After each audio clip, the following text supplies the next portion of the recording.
Good morning. My name is KCS Reddy, and I'm handling the Management and Economics course for your semester.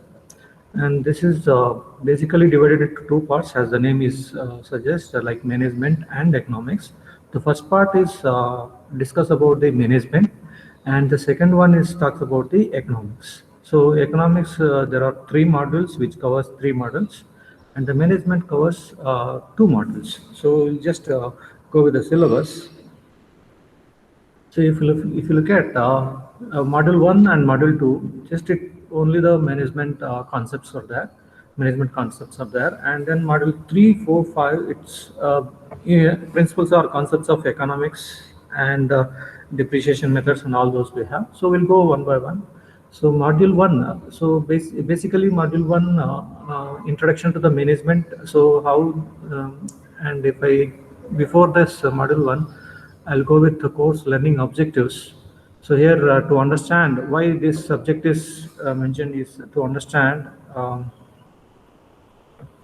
the fundamental concepts and principles of management, and as well as the basic roles a particular manager has to perform, and the skills that a manager should have, and the functions of management, and various organizational structures. So each organization has its own structure, and different types of structures we are going to discuss, and the basic knowledge of marketing also. So this is the objective which you need to, which through this course we are going to provide, and also to impart the knowledge with respect to the concepts, principles, and practice applications of economics. How the economics is going to be very important for the engineers, and as well as which govern the functioning of firm or organization under the different marketing conditions. These are the two learning objectives which is going to be discussed in this subject. And we'll go to the syllabus. Module 1, it is completely, two modules are completely theory, and three modules are problematic numericals, and module 3 and module 4 and module 5 is numericals. Module 1 and module 2 is completely theory. So here, first module, introduction to the management, and what is the management, and how you define the management, and what are the various definitions of management we are going to discuss in the management, and also nature and characteristics of management, and scope and functional areas of management, where and all these management is used, what are the functional areas of the management, and also we discuss the functions of management. Of course, there is a debate on this management as a science or art or a profession here. It is not off, it is art. Okay, so management can be treated as a science because sometimes we can apply the principles, or scientific methods. If we use the scientific method, then we can treat as management as a science. And art, of course, it is art of managing the people. So that is also one kind of management is treated as an art. And profession, yes, of course, nowadays this management has become a professional. So we are getting the professional measures. We have undergone the degrees, post graduation in their MBA. So that is a kind of debatable whether the management is called as a science, or management is called as an art, or management is called as a profession. So that is we are going to discuss in the module 1. And of course, the management and administration will go together. The words will go together, but there is a difference between this management and administration. So management and administration purely different in their what you call functionality. So sometimes some of the authors have given that administration is a part of the management, and it has its own functionality what the management has does. So similar kind of some of the authors have given different definitions about the administration, and so that all we'll discuss. And also roles of a management. So when come to the next topic is roles of a management. So what management, manager, actually it is talks about the manager, what a manager does, what kind of roles that manager in a particular organization, what are the roles he is going to perform in a particular organization. So it might be in a number of roles are there, so that we'll discuss information role, decisional roles, and dictatorial and motivational and leadership styles, and all these are all we are going to discuss in the roles of a manager. And levels of management, of course, if you take any organization, there are different levels of management. broadly, we are going to define the levels of management is three broad classification, which you can say is our top level management and middle level management and lower level management.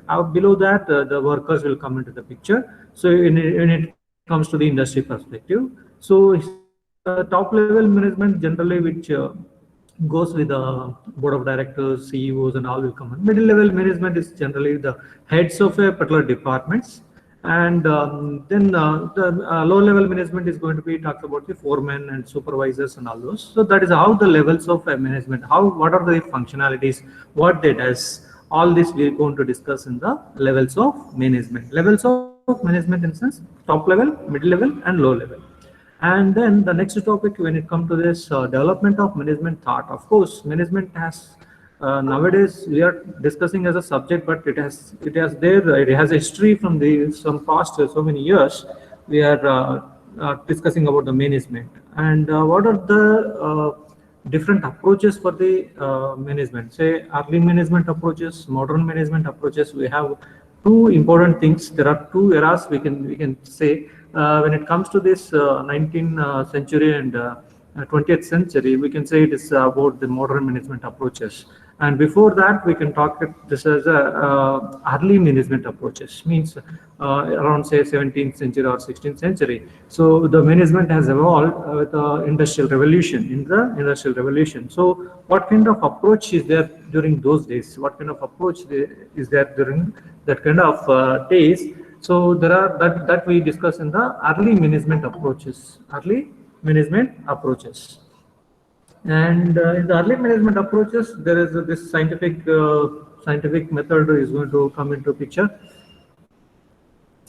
Scientific management will come into the picture, and as well as when it comes to the what do you call modern management approaches, we have a systems approach to management, and as well as contingency approach and different quantitative approach. There are the different various approaches to the management is there. So that we'll discuss in this when it comes to the module 1. And similarly, we are going to discuss the management functions of management. Broadly, there are 5 functions which you can discuss. One is planning, the other one is organizing, then staffing, directing, and 5 important functions of management we have. So in that, first in the module 1, which covers the one function, that is called planning. So in the planning, we discuss about the nature of the planning. We know that what is a planning. So before doing something, we have to plan for it, right? It is nothing but thinking in advance. Whatever you want to do, whatever you want to perform a particular activity, so you need to plan how it can be carried out. So that is what says about the planning functions. In any particular organization, planning is the first and foremost thing which they have to carry out. So this is under the functions of management. We are dividing these 5 functions: planning, organizing, staffing, directing, and controlling. These are the 5 important functions of a management. So we'll discuss one by one in a in the module 2 also. So that is what is the importance of the planning. Why planning is required? What is the purpose of planning, and why we go for the planning process, and what are the objectives of plans, and the types of plans. We have different plans. So generally, basically there are 2 types of plans. We can say that is a strategic plan and the tactical plan. Strategic plan talks about it's a long-term planning. Say 5 years or duration of 10 years. That is what you can call it as a strategic plan. Okay. And tactical planning. Tactical planning in the sense it is an operational plan. It may be for a day, or it may be for a week, and it may be for a month also. So that we can call it as tactical planning. So that is short-term planning. So basically long-term planning and short-term planning that we are going to discuss in the types of plans. And next is the decision making. Very important decision making process. The decision making is the most important when you are arriving at a particular decision which involves the economy, which involves the economics, which involves the economics. So without knowing the decision making process, how the we cannot come out with a better alternative, better alternatives, because we have a various alternatives. We have a various alternatives, but we are going to choose among those various alternatives. So how to choose? That is the decision making. The process which you are going to use, the decision making process. That is one which you are going to discuss, and the importance of planning and the steps in planning. How this planning is will be carried out. What are the first step of planning, and then different. There are 7 steps in the planning. There are 7 steps in planning. We'll discuss one by one, and of course, planning premises. And a hierarchy of plans. So hierarchy of plans is nothing but there is first in a hierarchy of the plans. First, we need to set up the objectives. Before that, we can say it is called as a vision, mission, then objectives. It comes like this. So we need to set up what is the vision of a particular organization, what is the mission of a particular organization. Then we need to set up the objectives for the organization. Then the data has to be carried out to the different departments and all those. So this is what we can call as a hierarchy of plans that we'll discuss in the module 1. So this is a completely theory, and which has the huge, of course, each topic is very important. Each topic is very important when you go in a particular organization, So these things, these principles you are going to apply on a daily basis when you work for a particular organization, because the planning is very important parameter which you are going to implement in the case of when you work for a particular organization, and also decision making, and also that hierarchy of plans, which is very important, what has to be taken care of. So these things are very important for your when you join in a particular organization. And then coming to the module 2. Module 2 discuss about the, as I told, that there are 5 functions of management, and out of that, second one is going to be organizing, and the third one is going to be staffing.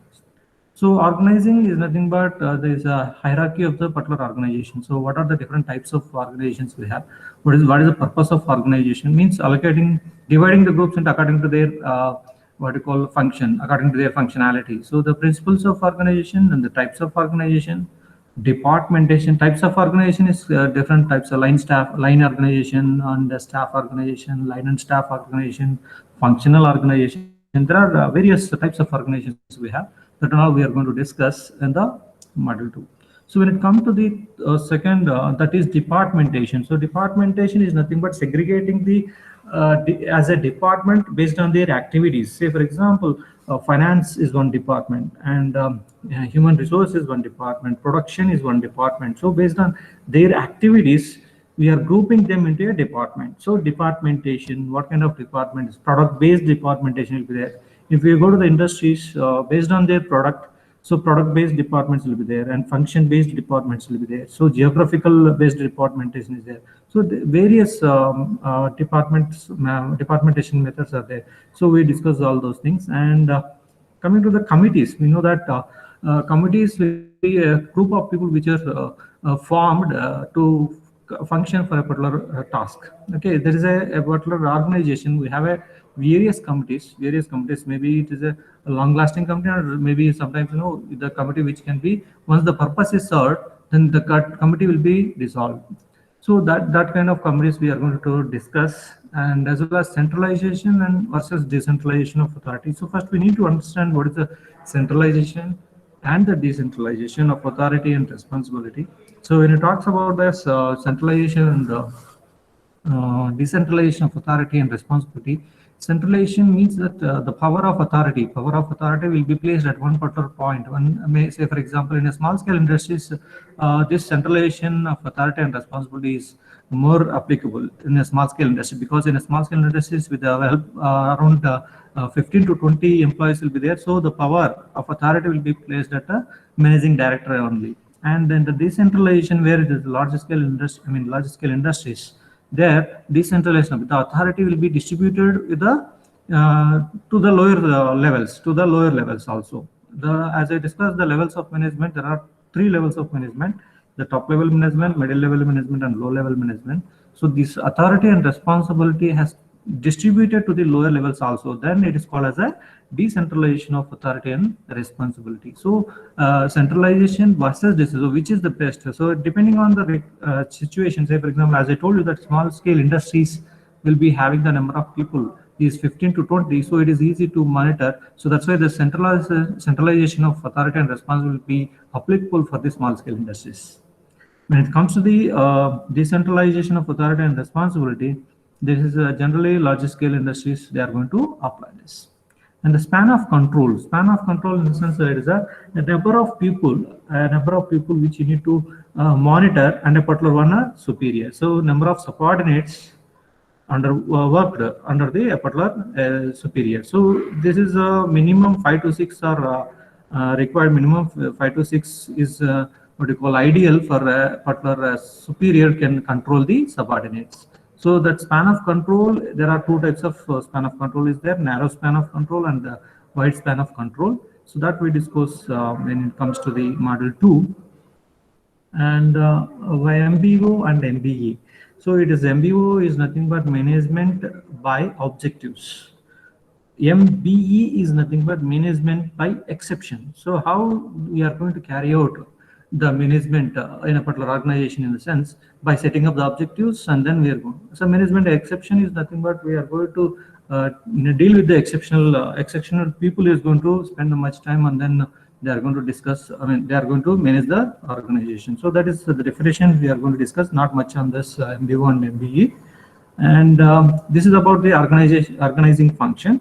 Next, we'll move on to the next function, which is called as a staffing, Staffing is nothing but it is a kind of recruiting the people for the right people for the right job. So when I say that staffing is the function which serves recruiting the right people for the right job, So this in this function, which we are going to talk about the process of selection and recruitment, and how any organization or any industry, how they are going to select a people, what is the process they are going to adopt, and then how they are going to recruit, what are the methods we have recruitments. So that we are going to discuss in brief, the process of selection and recruitment. So this is about a staffing function. Next, coming to the directing and controlling. When it comes to the directing and the controlling, so these are the two important functions which is in a particular management. Okay, so functions of management. So directing is nothing but it's a kind of directing towards the achievement of objectives. A particular manager has to have the how to motivate the subordinates in order to achieve the objectives. So directing generally talks about the leadership styles. How say for example, there are three types of leadership styles there: free rein style, democratic leadership style, and participative leadership styles. So dictatorship leadership styles, because if you look at Hitler is one kind of dictatorship leadership style. So democratic leadership styles is this India, India is adopting the democratic leadership styles. So there are different various of leadership styles we have, how to direct the subordinates towards the achievement of objectives. Okay, and also motivational theory. Suppose unless otherwise the motivating your subordinates, you cannot achieve the objectives. So motivation is very important factor which plays very important role in order to achieve your objectives which set by the organization. If the organization has set the objectives, so they have to use the motivational theories in order to motivate the subordinates. So what are the motivation theories we have? There are Maslow's hierarchy needs is there, and as well as the theory X and theory Y is there. McGregor theory X and theory Y is there, and many theories are there. So that we discuss when it comes to the motivational theories. So which are the theories which are generally this Maslow's hierarchy of needs they are going to discuss much compared to the other. And coming to the communication, this leadership and communication is very important in the directing function. So communication is not, it is a official, say we can call it as a formal communication and informal communication. So communication is the very important function that a manager has to carry out in order to communicate the important things, objectives. So if well communication is established, then easy to achieve the objectives as well. And the coordination is also very important among the subordinates in order to achieve a particular objectives. So meaning and importance of coordination we are going to study. and the techniques of coordination, what are the different techniques of coordination we have, and the steps in controlling. So finally, the controlling is the one of the important function which is for in order to achieve your objectives. So controlling, in the sense, we are going to establish a standard, and we are working with that according to that standards, and then if there is any deviation, then we need to take some action on the where it is going, where it is in the deviation. So that is the process of controlling, we can say, steps in controlling, we can say. So why the sound control systems? What are the essentials of a sound control system we are going to study, and the methods of establishing control. So there are many techniques are there, budgetary control and PERT, CPM, all this we can call it as a control techniques that we discuss when it comes to the methods of establishing controls. There are various methods. There are traditional methods out there, and okay, traditional methods, that's budgetary control and all those, and pivot, CPM, project evaluation review technique. This is also one of the method which are going to use in establishing a control. So these are the different methods which are going to study under the module 2. So this is basically this module 1, and module 2 is completely talks about the management and the functions of management, broad functions of management. So these two covers completely in a particular organization. In a particular organization, you will be applying all these kinds of management principles when you're working in a particular organization. Either it may be in a level of what you call low level management, or if you vertically moves upward, then middle level management is also you can apply these things of principles which I have learned in this module 1 and module 2. So now we come to the module 3. When it comes to the module 3, so in the module 3 we are going to discuss about introduction to the principle economics. So introduction to the engineering and economics. So how the economics is very important for engineers. So what are the important parameters which you need to consider in the engineering evaluation of alternatives? So economic basis which you need to study here.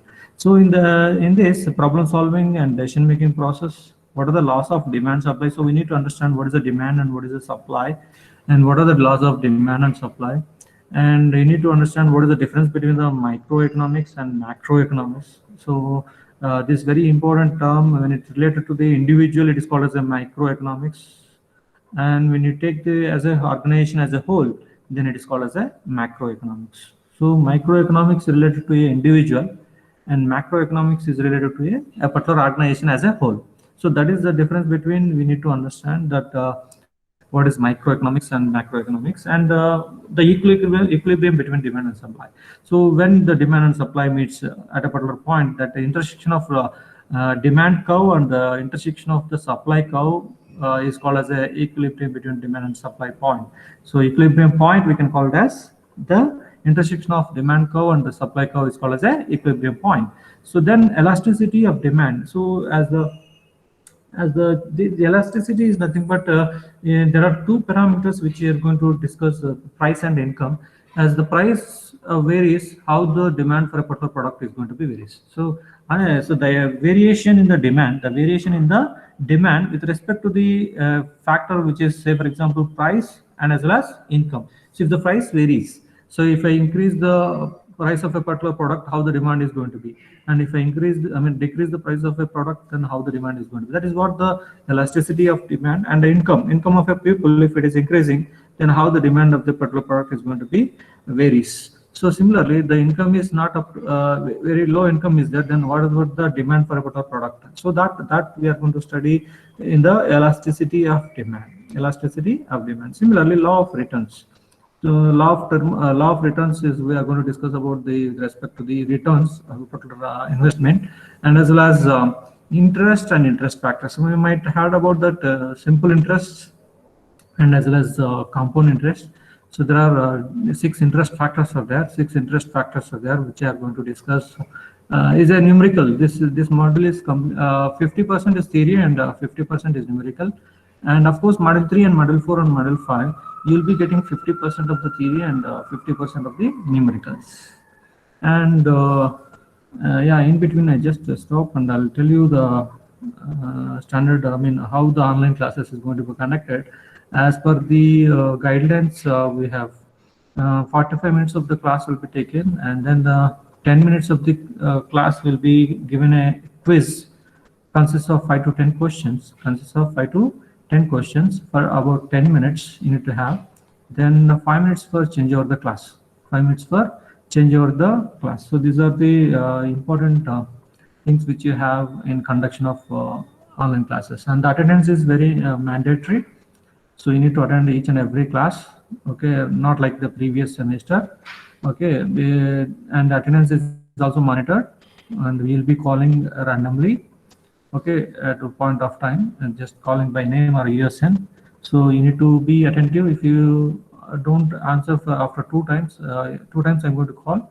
If you don't answer for after 2 times, then it will be marked as absent even though you are in the loop, okay. So that is what we are going to take, and the attendance is very much important. And also the what you call the first test you will be having around module 1 and module 2 will be covered, and second test module 3 and module 4 will be covered. And don't expect that questions will be, see, this half of the module 1 will be having one question and half of the module 2 will be having one question. It's not like that. The question will be framed A, B. A comes from the first half and B comes from the second half. Likewise, it is set, okay. And even in the module 2 is also, say for example, organizing staffing in A question, and B question is from the second chapter, that is directing and controlling. So it's not like division of the modules. We don't mix up. We have a mix up in the module, but not across the module.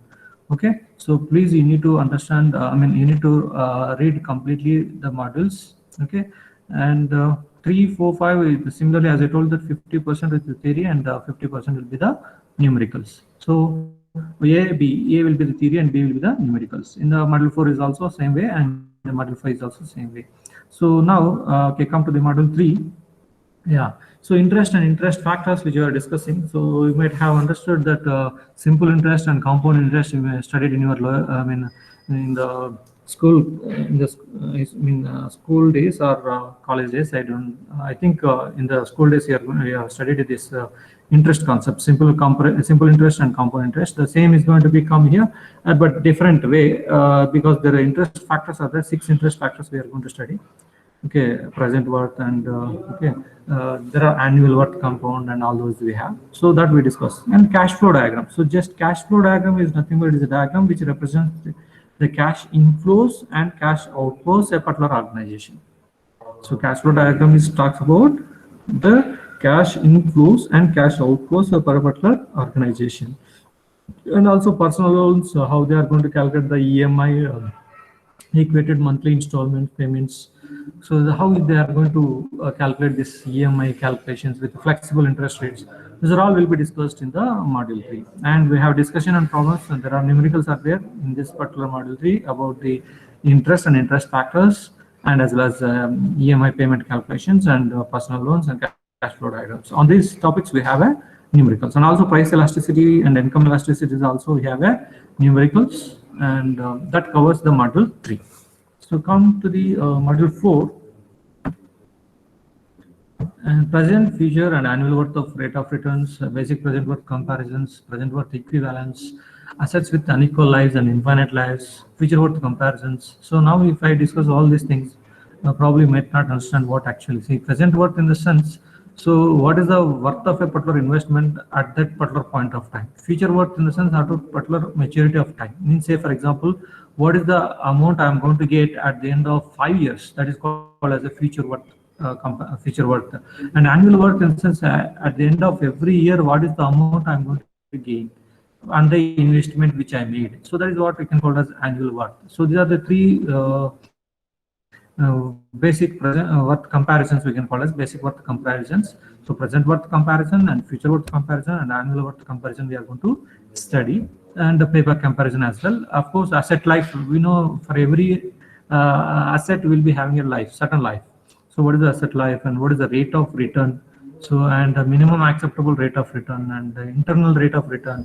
IRR stands for internal rate of return, and what are the anomalies and misconceptions of that, cost of capital. So all this which with a brief explanation also might be not understand this much. Okay, anyhow we'll go with the module 5. So module 5 might have heard about the depreciation compound. component. Depreciation is nothing but the amount which is charged on a particular equipment or any machine or anything else for a particular functionality. Say if it is as the time as it is ages, we can say as it ages, it loses its function. So that's why that amount of charge which are going to on that particular machine is called as a depreciation. So depreciation is calculated on an every year on a percentage basis. So there are different methods which you have to compute the depreciation and all this. And before depreciation, we are discussing about the costing. Means components of cost, how to estimate a selling price of a particular product. So when you want to discuss a estimation of a selling price, if you want to estimate the selling price of a particular product, what are the factors we are going to be incorporated in a calculation of selling price. So marginal cost, first cost, all kinds of overheads. Overheads is nothing but additional expenses which are going to indirect expenses. We can call it as indirect expenses which are involved in making a particular product. That is called as a overheads. So indirect cost estimation with the depreciation, mensuration, volume of the component, how much it is we are going to take, how much material is required, how much material is going to require. That is the estimation of material cost. And then cost of estimation of mechanical process, and the idling time is also included while we estimating this mechanical process. And product costing, causes of depreciation, why the depreciation occurs, and the methods of computing the depreciation charges, straight line method and decline balance method, sum of years method, sinking fund method, service output method. These are the 5 methods which you have in a depreciation method, in a depreciation calculations. So these 5 methods which you discussed, of course, these 5 also involve the problems. Estimation of all this complete module 5 is problematic, and a little bit theory is there. Components of cost and estimation of selling price is there. As I told that there is a 50% or 40% theory or 60% numerical, 30% theory or 70% numerical. It will be there in the ratios. And similarly, and taxation concepts, personal income tax, how the income tax of a particular individual can be calculated, and how the taxes is calculated for a corporate. So all these will be discussed in the module 5. This is about the syllabus which you have in our management and economics course. And we'll go to the next outcomes of this course. I think now you have well understood about this syllabus. Means at the end of upon the completion of this course, the students will be able to understand the needs, functions, roles, and scope of evaluation of a management. Because the first module and this completely talks about the management and functions, roles, all those. So that's why I have written a course outcome. Upon the completion of the course, you will be able to understand the needs of a management and the functions of a management and roles of a manager and scope and evaluation of how the management has come out. So that is what the first outcome I have mentioned. And the second outcomes discuss about understand the importance of planning and the hierarchy of planning, and also analyze its types. So third one is also discuss about the decision-making process, organizing, staffing, directing, and control all these management functions. So discuss the decision-making, organizing, staffing, directing. So we have studying almost all the module 1 and module 2. So based on that, I have written these 3 course outcomes, which is completely discuss about the concepts of management. And fourth one, I have given a select. You can select the best economic model from various available alternatives. So we can use this present worth equivalence and future equivalence and annual worth equivalence.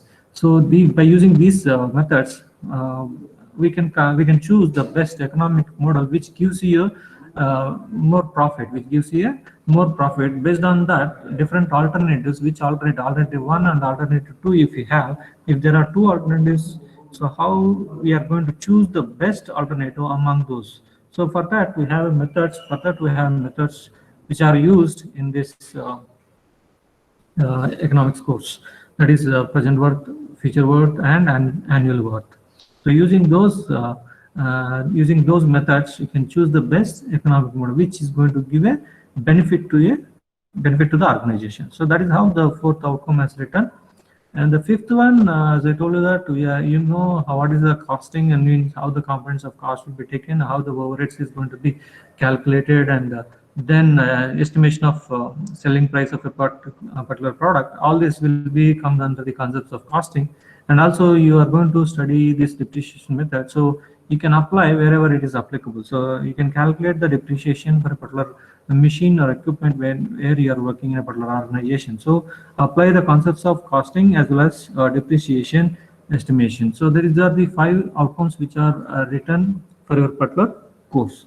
Similarly, there are program outcomes. You might have heard about these program outcomes. Means at the end of the graduation, any particular graduate has to attain these kind of 12 program outcomes. So by studying all the courses in a 4 years degree. So here my course is related to this program outcomes is I have mentioned this PO1 is applied because I am applying this some kind of mathematics and science engineering fundamentals.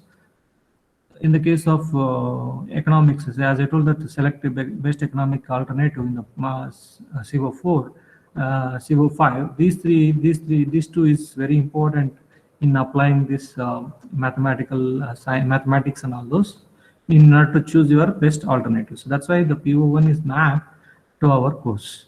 And PO2 is not much. We are not mapped to the PO2 because my course is not identify and formulate any literature as well as complex engineering problems will not solve. So that's why my PO2 is not mapped to my course. And coming to the 3 and 4 is also not much. 5, 6, 7, 8, 9, 10, of course 11.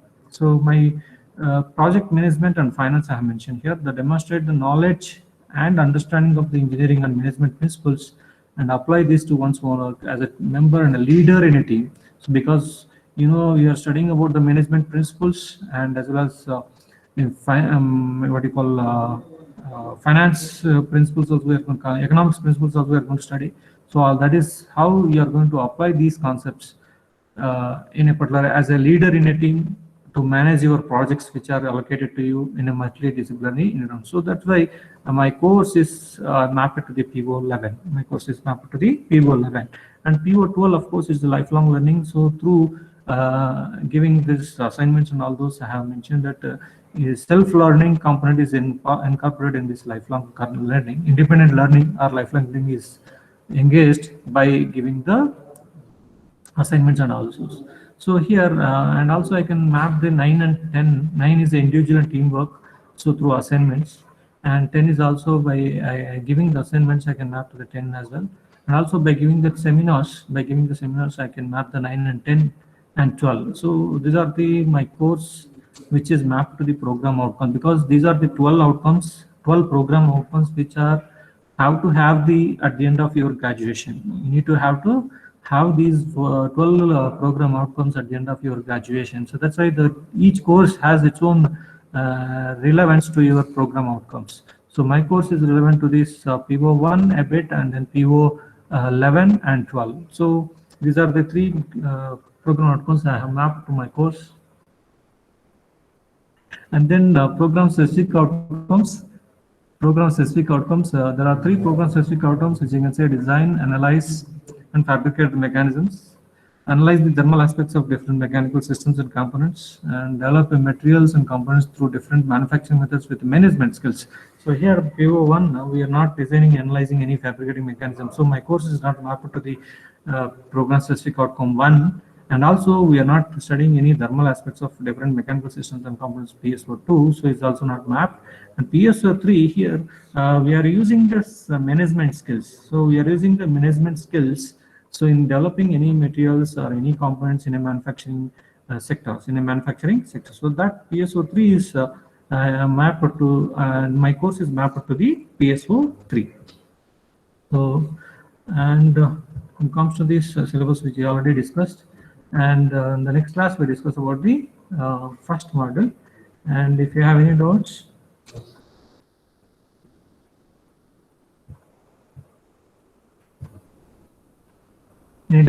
regarding this course, please.